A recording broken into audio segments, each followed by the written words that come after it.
안녕하세요. 저는 60대 여성이에요. 저한테 있을 수 없는 일이 일어났는데 막상 어떻게 해야 할지 모르겠어서 사연 보냈습니다. 일요일 저녁 6시쯤이었어요.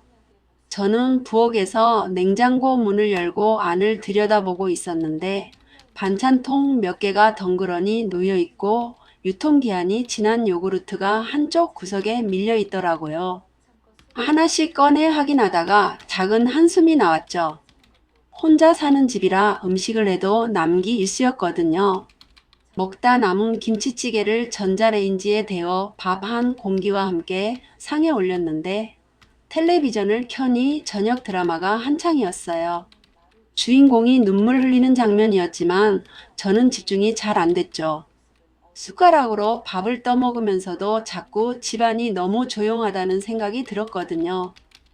시계 초침 소리까지 또렷하게 들릴 정도로 고요한데 이혼한 지 벌써 4년이 지났지만 이정막함에는 여전히 익숙해지지 않더라고요. 밥을 다 먹고 설거지를 하는데 핸드폰이 울렸어요. 물기 묻은 손을 앞치마에 대충 닦고 전화를 집어들었는데 화면에는 딸 수진이의 이름이 떠 있었죠. 여보세요, 수진아? 전화를 받자마자 딸의 다급한 목소리가 들려왔어요. 엄마, 나 급한데 서연이 좀 봐줄 수 있어? 저는 설거지통에 그릇을 내려놓으며 물었죠. 왜? 무슨 일인데? 대학 동기들이랑 1박 2일로 여행을 가기로 했거든. 오늘 저녁에 출발해야 하는데 태윤이가 회사에서 갑자기 중요한 회식이 잡혔대. 늦게 들어온다니까 서연이를 맡길 데가 없어. 수진이의 목소리에는 미안함과 조바심이 섞여 있더라고요. 저는 잠시 말없이 창밖을 바라봤는데 이미 해가 지고 어둠이 내려앉고 있었어요. 요새 수진이가 육아로 많이 지쳐 보였던 게 떠올랐죠. 아기 키우면서 친구들이랑 시간도 제대로 못 보내고 집에만 있으니 얼마나 답답했을까 싶었어요. 그래, 알았어. 엄마가 지금 갈게. 엄마, 정말 미안해. 내일 점심쯤이면 들어올 거야. 괜찮아. 걱정 말고 다녀와. 서연이는 할머니가 잘 볼 테니까. 전화를 끊고 나서 저는 잠시 부엌에 서 있었어요. 설거지는 다 끝냈고 이제 나갈 준비를 해야 했죠. 방으로 들어가 옷장을 열었는데 외출복을 고르다가 문득 거울에 비친 자신의 모습이 눈에 들어왔어요. 언제 이렇게 늙었나 싶더라고요. 머리에는 흰머리가 여기저기 섞여 있었고 이마에는 주름이 깊게 패여 있었죠. 저는 거울을 보다가 고개를 저었어요. 나이 드는 건 어쩔 수 없는 일이니까요. 옷장에서 회색 카디건을 꺼내 입고 가방을 챙겼는데 문득 수진이가 어릴 때가 떠올랐어요. 그때는 저도 한창 젊었죠. 수진이를 업고 시장도 다니고 공원에서 놀아주고 그랬는데 그 아이가 벌써 엄마가 되어 아기를 키우고 있다니 세월이 참 빠르다는 생각이 들었어요. 거울 앞에 서서 머리를 빗으면서 생각했죠.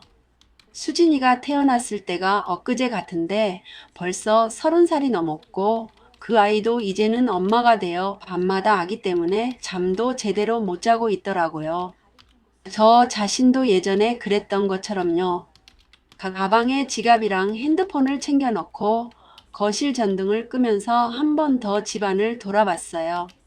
텔레비전은 그대로 켜져 있었고 드라마에서는 주인공이 울면서 누군가를 붙잡고 있더라고요. 리모컨으로 전원을 끄고 현관으로 나섰죠. 아파트 계단을 내려가면서 또 생각에 잠겼어요.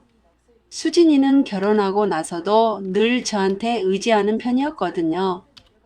육아가 힘들 때마다 전화가 왔고 아기가 아프면 당장 달려와 달라고 했고 가끔은 그냥 힘들다고 하소연만 하기도 했죠. 저는 그럴 때마다 달려갔어요. 그게 엄마의 역할이라고 생각했거든요. 혼자 사는 집에 있는 것보다는 손주도 보고 딸도 도와주는 게 훨씬 낫다 싶었고 무엇보다 누군가 자기를 필요로 한다는 게 좋았어요. 혼자 있으면 쓸쓸하기만 했으니까요. 아파트 앞에 나와 택시를 잡으려고 손을 들었는데 마침 빈 차가 지나가더라고요. 손을 높이 들어 세우고 뒷자리에 올라탔죠. 아저씨, 신월동 한신 아파트로 가주세요. 네, 알겠습니다. 12분 정도 걸릴 거예요. 택시는 저녁 거리를 달리기 시작했어요. 저는 가방을 무릎에 올려놓고 창밖을 멍하니 바라봤는데 지나가는 풍경들이 하나하나 눈에 들어왔지만 사실 제대로 보이는 건 아무것도 없었어요. 그저 멍하니 바라보고 있을 뿐이었죠. 택시 기사가 라디오를 틀었는데 뉴스에서 요새 물가가 얼마나 올랐는지 이야기하고 있더라고요. 계란값이 작년보다 30%나 올랐다는 내용이었어요. 참 세상 살기 힘들어요. 요새 장 보러 가면 깜짝 놀란다니까요. 예전 같으면 10,000원이면 살 수 있던 게 이제는 20,000원도 모자라요. 저도 고개를 끄덕였어요. 그러게요. 저도 요새 장 볼 때마다 한숨만 나와요. 혼자 사니까 조금씩만 사도 돈이 만만치 않더라고요. 혼자 사세요? 자식들은 다 컸나 봐요. 네, 딸이 하나 있는데 결혼해서 따로 살아요. 저는 이혼한 지 좀 됐고요. 아, 그러시구나. 요새 그런 분들 많더라고요. 자식들은 다 장성해서 독립했고 혼자 사시는 분들이요. 저희 어머니도 그러세요. 저는 작게 웃으면서 고개를 끄덕였죠. 다른 사람 이야기인 것처럼 들리지만 결국 자기 이야기였으니까요. 그렇게 가벼운 대화를 나누다 보니 어느새 딸네 아파트 단지가 보였어요. 높은 건물들이 빼곡하게 들어서 있었고 단지 입구에는 경비실 불빛이 환하게 켜져 있었죠. 여기 입구에 내려드릴까요? 네, 여기서 내릴게요. 감사합니다. 택시에서 내려 요금을 지불하고 아파트 안으로 들어갔어요. 경비실을 지나 로비로 들어가니 따뜻한 공기가 느껴지더라고요. 엘리베이터를 기다리는데 옆에서 누군가 다가오는 소리가 들렸어요. 돌아보니 옆집에 사는 듯한 중년 여자가 장바구니를 들고 서 있었죠. 어머, 어머님이시죠? 수진이 엄마님 맞으시죠? 저는 가볍게 고개를 숙였어요. 아, 네. 안녕하세요. 저 1203호에 사는 사람인데요. 수진이랑 같은 층이에요. 손주 보러 오셨어요? 네, 잠깐 봐주러 왔어요. 서연이 정말 예쁘게 컸던데요. 요새 자주 보거든요. 수진이가 유모차 끌고 산책 나오는 거 보면 참 잘 키우는 것 같아요. 저는 웃으면서 대답했죠. 그렇게 봐주시니 고맙네요. 엘리베이터가 도착해서 함께 탔는데 좁은 공간 안에서 둘은 잠시 말없이 서 있었어요. 충수 버튼에 불이 켜지면서 엘리베이터가 천천히 올라가기 시작했죠. 이웃은 7층에서 내렸고 저는 12층까지 올라갔어요. 문이 열리고 복도로 나서니 조용한 복도가 길게 이어져 있었어요. 저는 복도를 걸어가면서 가방끈을 고쳐 쥐었죠. 1205호 딸네 집 현관 앞에 서서 초인종을 눌렀어요. 안에서 서둘러 달려오는 발소리가 들렸고 곧 문이 활짝 열렸죠. 엄마, 빨리 왔네. 수진이는 머리를 대충 묶은 채 급하게 옷을 갈아입고 있었어요. 거실 한쪽에는 여행 가방이 놓여 있었고 소파 위에는 옷가지들이 널려 있었죠. 화장대 위에는 화장품들이 어지럽게 펼쳐져 있었고 테이블 위에는 먹다 남은 컵라면 용기가 그대로 놓여 있었어요. 그래, 서연이는 어디 있어? 안방에서 자고 있어. 아까 7시쯤 이유식 먹이고 재웠거든. 1시간 전에 잤으니까 아마 10시쯤 되면 깰 거야. 저는 신발을 벗고 안으로 들어가면서 거실을 둘러봤어요. 살림이 좀 어수선했지만 뭐라 하지 않았죠. 애 키우면서 집안 정리까지 완벽하게 하기는 어려우니까요. 자기도 수진이 어렸을 때 그랬으니까 이해가 됐어요. 엄마, 정말 미안해. 갑자기 부탁해서. 괜찮아. 동창들이랑 여행 가는 거지? 오래간만이겠네. 응, 대학 때 친구들이랑 가는 건데 진짜 오래됐어. 결혼하고 나서 한 번도 못 갔거든. 애 낳고 나서는 더더욱이고, 수진이는 가방을 챙기면서도 계속 안방 쪽을 힐끔힐끔 쳐다봤어요. 서연이가 깰까봐 걱정되는 거였죠. 걱정 말고 다녀와. 서연이는 엄마가 잘 볼 테니까. 사위 태훈이는 몇 시에 들어온대? 회식이라 늦을 거래. 11시나 12시쯤? 내일 아침에는 일찍 출근해야 한대. 저는 고개를 끄덕이며 소파에 앉았어요. 수진이는 서둘러 가방 지퍼를 잠그고 거울을 보면서 머리를 다시 묶었죠. 엄마, 기저귀는 안방 서랍장 둘째 칸에 있고 이유식은 냉장고에 보관해뒀어. 전자레인지에 1분 반만 돌리면 돼. 물티슈는 침대 옆에 있고. 알았어, 알았어. 엄마가 애 키워봤는데 그 정도는 알지. 너나 서둘러 가. 수진이는 가방을 들고 현관으로 나가면서도 몇 번이고 뒤돌아봤어요. 그럼 엄마 내일 점심때 올게. 전화할게. 그래, 조심해서 다녀와. 현관문이 닫히고 수진이의 발소리가 멀어져 갔어요. 저는 잠시 조용한 거실에 앉아 있다가 천천히 일어났죠. 이제 서연이랑 단둘이 남게 됐어요.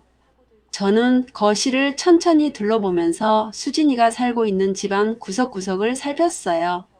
테이블 위에는 육아 관련 책자들이 쌓여 있었고, 소파 옆에는 아기 장난감들이 바구니에 담겨 있었죠. 거실 한쪽에는 아기 놀이 매트가 깔려 있었고, 그 위에는 알록달록한 딸랑이들이 여기저기 놓여 있었어요. 수진이가 얼마나 바쁘게 살고 있는지 한눈에 보이더라고요. 저는 안방 쪽으로 천천히 걸어갔어요. 방문을 살짝 열고 안을 들여다보니 작은 아기 침대 안에서 서연이가 새우처럼 몸을 웅크리고 자고 있었죠. 작은 입술을 오물거리면서 잠꼬대를 하는 모습이 얼마나 귀여운지요. 저는 문을 조용히 닫고 다시 거실로 나왔어요. 우선 집안을 좀 정리해야겠다는 생각이 들었죠. 소파 위에 널려있던 옷가지들을 개켜서 방으로 옮기고 테이블 위에 컵라면 용기를 치웠어요. 싱크대에 쌓여있던 설거지도 간단하게 해치웠죠. 물을 틀어 그릇들을 씻으면서 생각했어요. 수진이도 참 힘들겠다. 애 키우면서 집안일까지 다 하려니까요. 설거지를 다 끝내고 행주로 손을 닦는데 안방에서 작은 소리가 들렸어요. 저는 귀를 기울였죠. 서연이가 깨는 소리 같았어요. 방으로 들어가니 아기 침대 안에서 서연이가 눈을 반쯤 뜨고 있었죠. 작은 주먹을 입에 넣고 빨면서 칭얼거리기 시작했어요. 우리 서연이 일어났네. 할머니 왔어. 저는 서연이를 조심스럽게 안아 올렸어요. 팔에 안긴 아기의 무게가 느껴지고 따뜻한 체온이 전해지더라고요. 서연이는 할머니 얼굴을 빤히 쳐다보다가 방긋 웃었어요. 아직 이가 다 나지 않은 잇몸이 보이는 그 웃음이 얼마나 예쁜지요. 할머니가 이유식 줄게. 배고프지? 거실로 나와서 서연이를 아기 의자에 앉혔어요. 냉장고를 열어 이유식 용기를 꺼내 전자레인지에 넣고 1분 반을 돌렸죠. 딩 소리가 나고 따뜻해진 이유식을 꺼내서 잘 저어줬어요. 손등에 대어 온도를 확인하고 나서 닭은 숟가락으로 떠서 서연이 입에 넣어줬어요. 서연이는 처음에는 입을 오물거리다가 이내 맛있게 받아먹기 시작했죠. 그래, 우리 서연이 잘 먹네. 할머니가 많이 줄게. 이유식을 먹이면서 저는 문득 수진이가 어렸을 때가 떠올랐어요.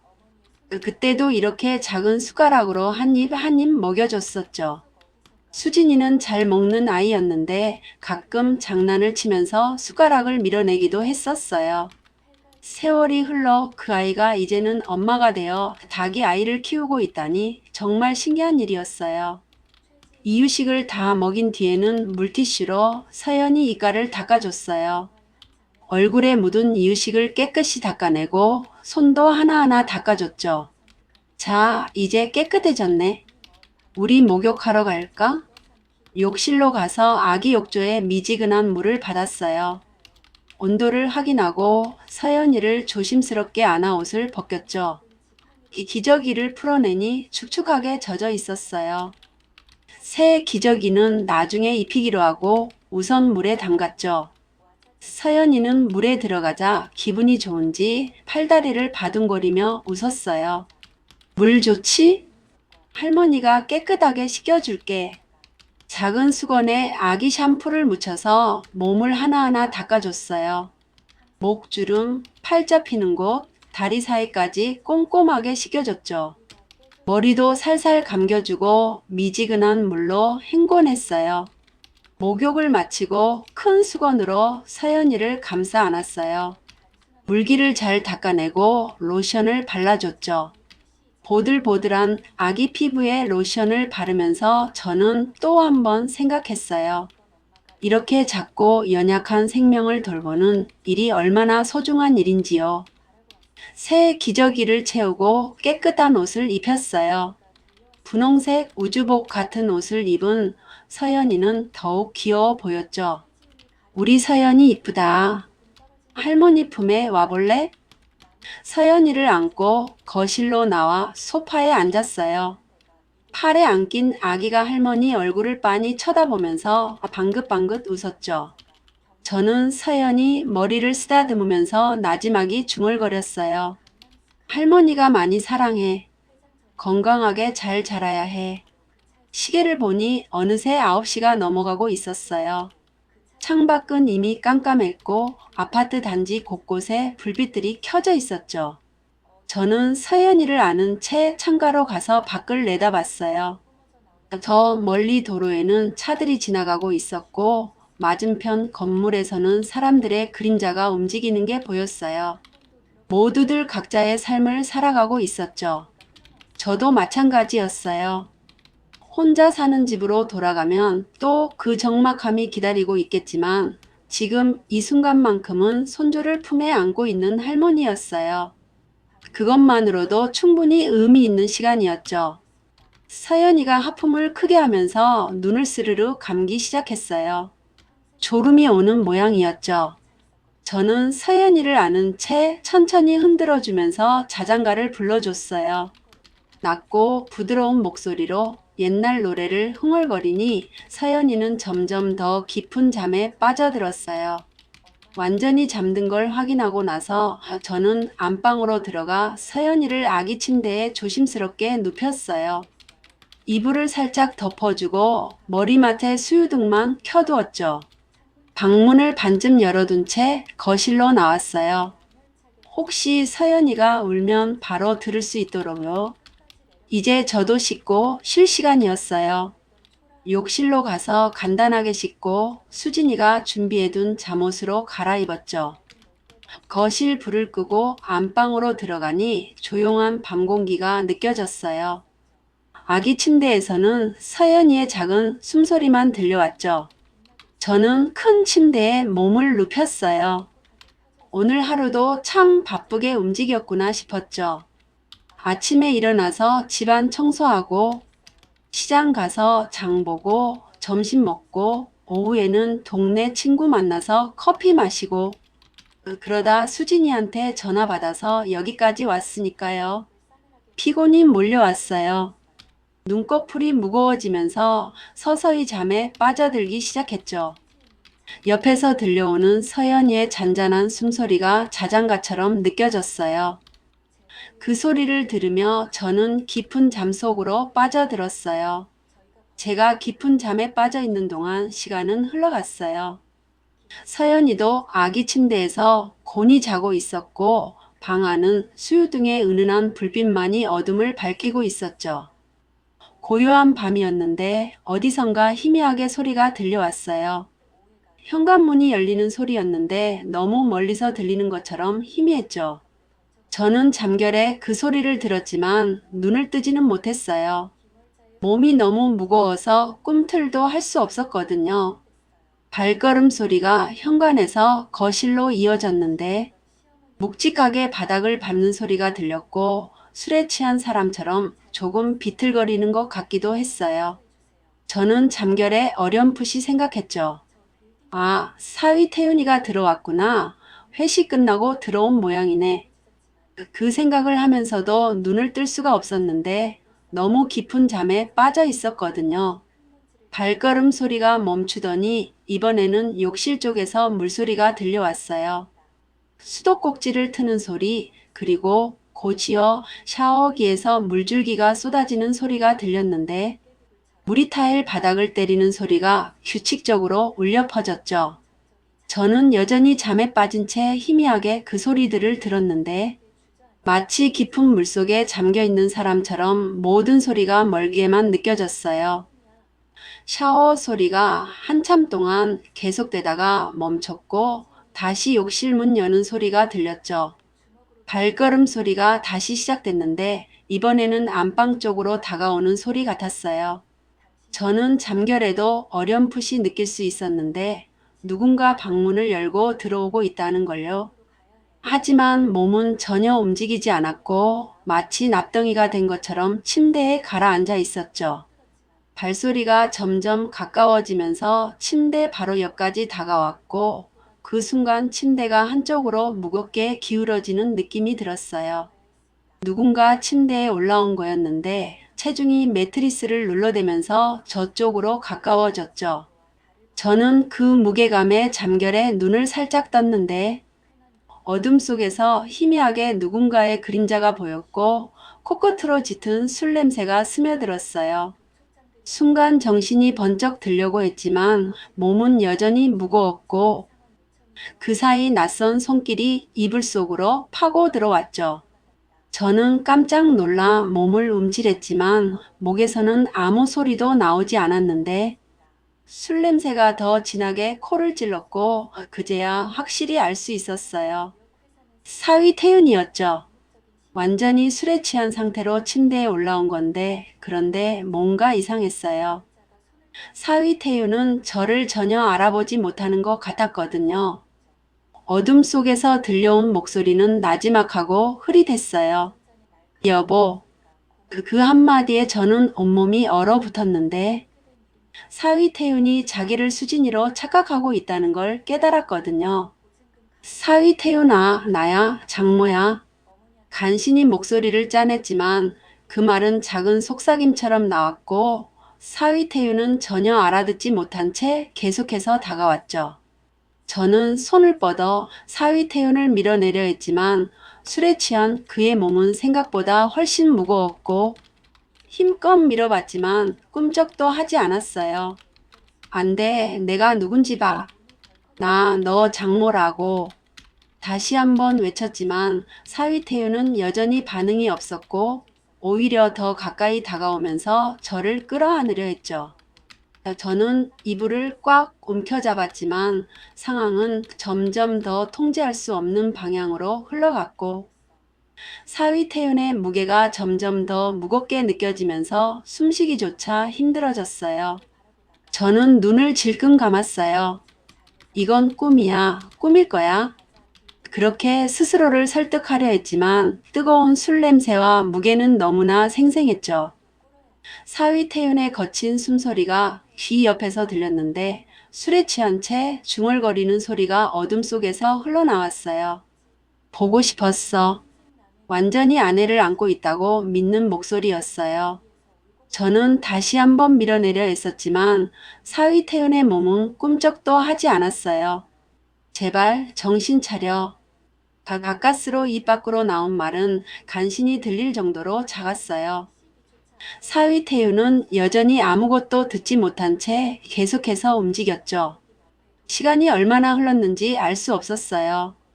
저는 그저 이 시간이 빨리 지나가기만을 바랐죠.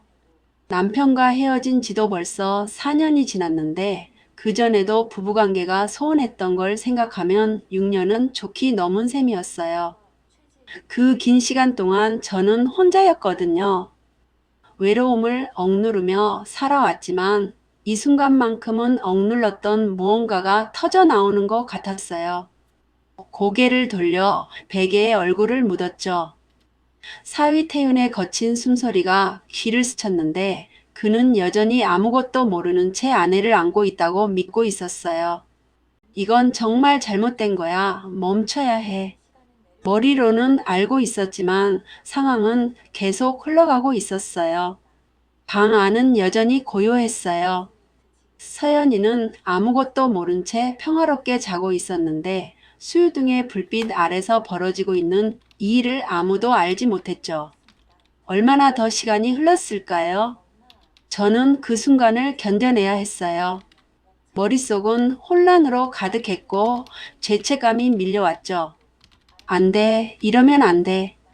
속으로 외쳤지만 이미 되돌릴 수 없는 상황이었어요. 사위태우는 여전히 아내를 안고 있다고 믿는 듯 거친 숨을 몰아쉬며 계속 움직였어요. 저는 그저 이 악몽 같은 시간이 빨리 끝나기만을 바랄 뿐이었죠. 방 한쪽에서는 여전히 서연이의 평화로운 숨소리가 들렸어요. 수유등은 변함없이 은은한 빛을 내고 있었고 창밖으로는 깊은 밤의 고요함만이 흐르고 있었죠. 하지만 이 침대 위에서는 돌이킬 수 없는 일이 벌어지고 있었어요. 저는 그 사실을 느끼면서도 아무것도 할 수 없었죠. 한참의 시간이 흐른 뒤에야 사위태윤의 움직임이 느려지기 시작했어요. 거친 숨소리도 점점 가라앉았죠. 그리고 마침내 사위태윤은 무겁게 저 옆으로 쓰러졌는데 곧바로 깊은 잠에 빠져드는 소리가 들렸어요. 저는 한동안 그대로 누워 있었어요. 천장을 멍하니 바라보면서 방금 무슨 일이 벌어진 건지 믿을 수가 없었죠.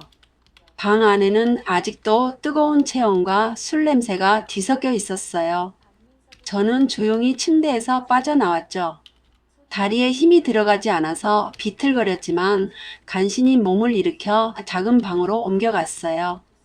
이불을 몸에 감은 채 구석에 몸을 웅크렸는데 온몸이 떨리고 있었고 머릿속은 혼란으로 가득했죠. 제발 술에 취해 아무 기억도 없기를 그렇게 기도하듯 속삭였어요. 하지만 저의 마음속에는 이 끔찍한 밤의 기억이 지워지지 않을 것 같았어요. 저는 작은 방 구석에서 이불을 꽉 감싸 안은 채 웅크리고 앉아 있었어요. 몸은 여전히 떨리고 있었고 숨을 쉴 때마다 가슴이 답답한 게 방금 전 일이 계속해서 머릿속을 맴돌아서 아무리 애써 지우려 해도 지워지지 않았거든요. 창밖을 보니 하늘이 조금씩 밝아오고 있었어요. 새벽이 오고 있었죠.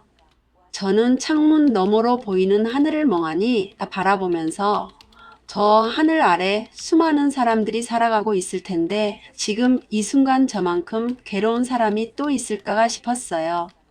안방에서는 사위태윤이 깊은 잠에 빠진 것처럼 고른 숨소리가 들려왔어요. 저는 귀를 기울여 들어봤는데 정말 아무것도 모르고 자고 있는 것 같았죠. 다행이라고 해야 할까요? 아니면 더 비참하다고 해야 할까요? 저는 스스로도 무슨 감정인지 잘 모르겠더라고요. 한편으로는 사위태윤이 아무 기억도 못하면 좋겠다는 생각이 들었어요. 그래야 이 일을 없던 일로 할 수 있을 테니까요. 하지만 또 한편으로는 묘한 감정이 밀려왔는데 정말 아무것도 모르는 걸까? 정말 아무 느낌도 없었던 걸까 하는 생각이 들었죠. 저는 고개를 저으며 그런 생각을 떨쳐냈어요. 지금 무슨 생각을 하는 거야, 나는. 스스로를 탓하면서도 마음 한구석에서는 지울 수 없는 무언가가 남아 있었죠. 6년 넘게 혼자였던 시간들이 떠올랐어요. 남편과 헤어지고 나서 저는 정말 외로웠거든요. 밤마다 혼자 누워서 빈 천장을 바라보는 게 얼마나 쓸쓸한지 아무도 모를 거예요. 친구들은 가끔 만나서 수다 떨고 웃고 떠들지만 집에 돌아오면 결국 혼자였고 딸 수진이도 이제는 자기 가정이 있으니까 엄마한테 매달릴 나이가 아니었죠. 손주 서연이를 봐주러 올 때만 잠깐 필요한 존재였어요. 저는 문득 생각했어요. 나는 누구한테 필요한 사람일까?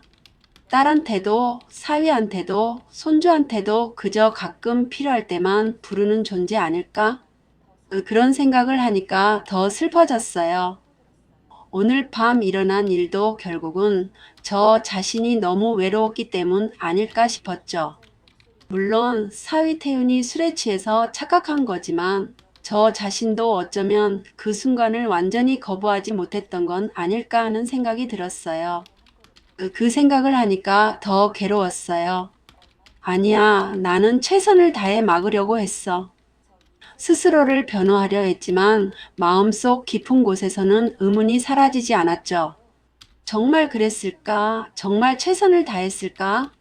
저는 두 손으로 얼굴을 감쌌어요. 이렇게 자책하고 있으면 안 되는데, 이미 일어난 일은 되돌릴 수 없는데. 그래도 계속해서 머릿속이 복잡했죠. 밖에서는 새들이 지저귀는 소리가 들려오기 시작했어요. 곧 해가 떠오를 거고, 그럼 또 평범한 아침이 시작될 거고, 사위 태유는 일어나서 출근 준비를 할 거예요. 저는 아무 일 없었던 것처럼 행동해야 했죠. 그게 가장 좋은 방법이니까요. 저는 천천히 몸을 일으켰어요. 욕실로 가서 찬물로 얼굴을 씻었는데 차가운 물이 얼굴에 닿으니까 정신이 조금 돌아오는 것 같았어요. 수건으로 얼굴을 닦으면서 생각했죠.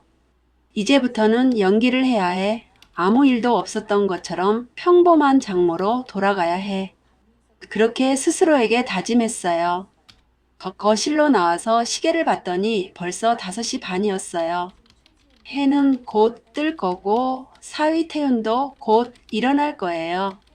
저는 부엌으로 가서 물을 한 잔 마셨는데 목이 바짝 말라 있어서 차가운 물이 목구멍을 타고 내려가면서 조금씩 진정이 됐죠.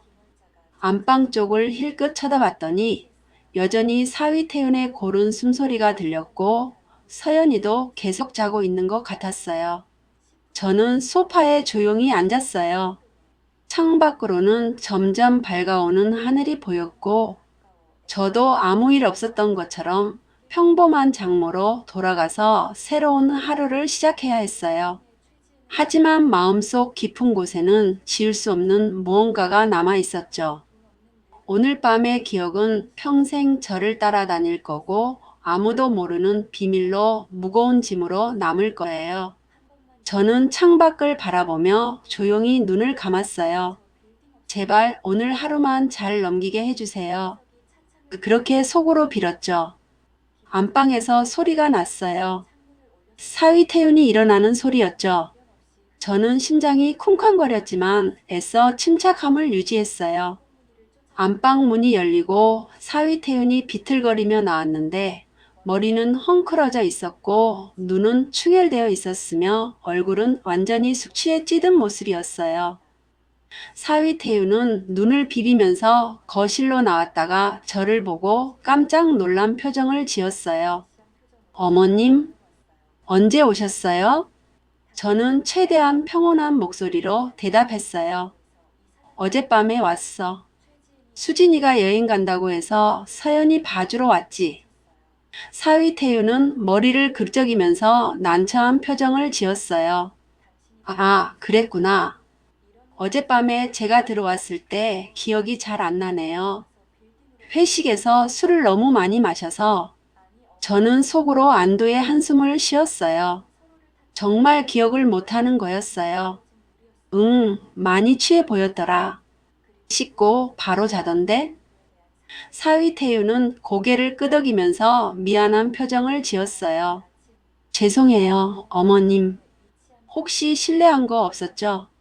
아무것도 기억이 안 나서 저는 웃으려 애쓰면서 고개를 저었어요. 아니야, 괜찮아.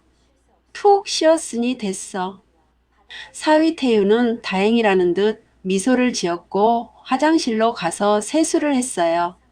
잠시 후 나온 사위 태윤은 출근 준비를 서둘렀는데 시계를 보더니 급하게 옷을 갈아입기 시작했죠. 오늘 아침 회의가 있어서 빨리 나가봐야 해요. 어머님, 서연이 좀 부탁드려요. 그래, 알았어. 빨리 가봐. 사위태우는 급하게 가방을 챙기고 현관으로 향했는데 문을 열기 전에 잠깐 멈춰 서더니 저를 돌아봤어요. 어머님, 정말 죄송해요. 어젯밤에 제가 실수한 게 없었죠? 저는 고개를 저었어요. 없었어. 걱정 마. 사위태우는 안심한 표정으로 고개를 숙이고는 현관문을 나섰어요. 문이 닫히고 집안은 다시 조용해졌죠. 저는 그 자리에 멍하니 서 있었어요. 정말로 아무것도 기억하지 못하는구나. 안도와 동시에 묘한 허탈함이 밀려왔어요. 어쩌면 이게 최선일지도 몰랐죠. 저는 서연이를 안아 올렸어요.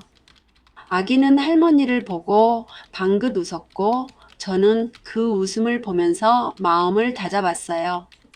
이제 수진이가 돌아올 때까지만 버티면 돼. 그럼 집으로 가서 이 모든 걸 잊으려 애쓸 수 있을 거야. 그렇게 스스로에게 다짐했죠. 점심때가 되어 현관문이 열렸어요. 수진이가 여행 가방을 끌고 들어왔는데 얼굴은 환하게 웃고 있었어요. 엄마, 나 왔어. 서연이 잘 있었어? 저는 억지로 미소를 지으며 대답했어요. 응, 잘 있었어. 너 여행 재미있었니? 수진이는 신이 나서 이야기를 쏟아냈어요. 응, 정말 오래간만이라 너무 좋았어. 친구들이랑 밤새 수다 떨고 아침에 바다도 보고 왔어. 엄마 덕분이야. 정말 고마워. 저는 수진이의 밝은 얼굴을 보면서 가슴이 철렁 내려앉았어요. 이 아이는 아무것도 모르는구나. 어젯밤 이 집에서 무슨 일이 있었는지 전혀 모르는구나. 그래, 잘 다녀왔으면 됐어.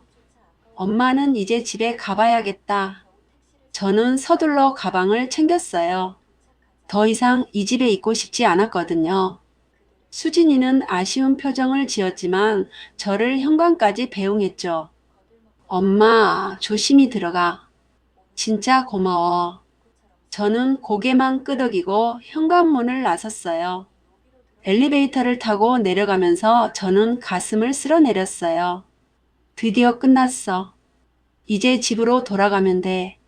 택시를 타고 집으로 가는 내내 저는 창밖을 멍하니 바라봤어요. 지나가는 풍경들이 눈에 들어왔지만 아무것도 제대로 보이지 않았죠. 머릿속은 여전히 어젯밤 일로 가득했어요. 집에 도착해서 현관문을 열고 들어갔을 때 익숙한 적막함이 저를 맞이했어요. 아무도 없는 빈집. 저는 그 자리에 주저앉았어요. 지난밤의 일이 파도처럼 밀려왔고 저는 두 손으로 얼굴을 감싸며 조용히 울었어요. 이 비밀은 평생 가슴속에 묻어두어야 할 거예요. 아무도 모르는 비밀로 무거운 짐으로요. 그날 이후로 일주일이 흘렀어요. 저는 평소처럼 혼자 사는 집에서 하루하루를 보냈죠. 아침에 일어나서 청소하고 점심 먹고 저녁 준비하고 드라마 보고 자는 일상이었어요. 겉으로 보기엔 아무것도 변한 게 없었지만 저의 마음속은 달랐어요. 그날 밤의 기억이 계속해서 떠올랐거든요. 잠들기 전이면 더 심했어요. 침대에 누우면 자동으로 그날 밤 일이 생각났고 아무리 애써 다른 생각을 하려 해도 소용없었죠. 사위태윤의 무게, 술 냄새, 거친 숨소리 모든 게 생생하게 기억났어요. 저는 베개를 꽉 껴안으며 눈을 감았지만 잠은 쉽게 오지 않았죠. 수진이한테서는 가끔 전화가 왔어요. 엄마, 나 수진이야. 지난번에 서연이 봐줘서 정말 고마웠어. 덕분에 오래간만에 레프레시했어. 저는 평소처럼 대답하려 애썼어요. 그래, 잘 쉬었으면 됐어. 서연이는 잘 있지? 응, 잘 있어. 엄마도 건강 챙기고 이번 주말에 서연이 데리고 놀러 갈게. 전화를 끊고 나면 저는 한숨을 쉬었어요. 딸의 밝은 목소리를 들을 때마다 죄책감이 밀려왔거든요. 너는 아무것도 모르는데 엄마는 이런 비밀을 안고 있다니. 그런 생각을 하면 가슴이 답답해졌죠. 어느 날 저녁, 저는 혼자 저녁을 먹다가 문득 거울을 봤어요. 거울 속에 비친 자신의 얼굴은 많이 늙어 보였어요. 주름이 더 깊어진 것 같았고 눈가도 처져 보였죠. 저는 거울 속 자신에게 조용히 말했어요. 이제 정말 늙었구나, 나도. 그리고 이 비밀을 평생 안고 살아가야 하는구나. 밤이 되어 잠자리에 들었을 때 저는 천장을 바라보며 생각했어요. 사람은 누구나 말할 수 없는 비밀 하나쯤은 가지고 살아가는 걸까요? 혼자만 알고 있는 무거운 짐을요. 저도 이제 그런 비밀을 가지게 됐어요. 그날 밤 일어난 일은 아무도 모르고 앞으로도 아무도 알아서는 안 되는 일이었죠. 사위 태연도 모르고 수진이도 모르고 오직 저만 알고 있는 비밀이었어요. 저는 눈을 감았어요. 제발 이 기억이 조금씩이라도 희미해지기를 그렇게 속으로 빌었죠. 하지만 마음 깊은 곳에서는 알고 있었어요. 이 기억은 평생 사라지지 않을 거라는 걸요. 우리는 모두 완벽하지 않고 때로는 통제할 수 없는 순간을 마주하기도 해요. 중요한 건 그 후에 어떻게 살아가느냐죠. 지금까지 제 이야기를 들어주셔서 감사합니다.